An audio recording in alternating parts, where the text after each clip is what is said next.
we're at the feet elevated push-up. This is a way to make a push-up more challenging.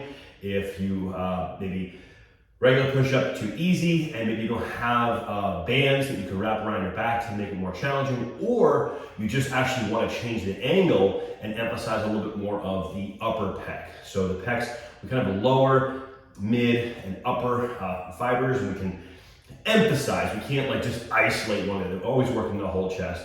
But when we do more of a flat chest press, dumbbell press, bench press, push-up, it's kind of mid or whole chest. We go with a decline bench press or hands elevated push-up with that angle, more lower, and we go with an incline chest press or a feet elevated push-up. We're getting a little bit more of the upper pec, okay?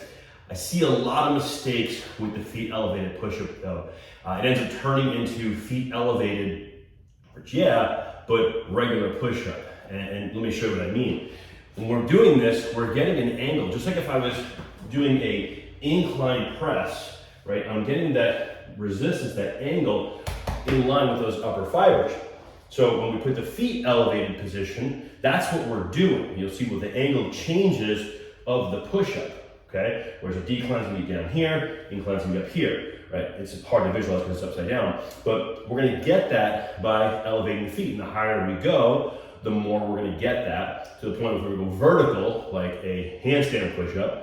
That would be like doing an overhead chest press. So we're looking for that in between, and that's obviously gonna be based on what you have available. So I could change the elevation of this box, which I often would, go up one level on this box. You might have a bench, it's a good height, or a couch or an ottoman, works great. Okay, so that's gonna be the angle you're working with. But what ends up happening is people get into position and they do this. See, my back is sagging, right? Now I'm basically doing the regular push-up, but my feet are elevated. So I'm back to flat.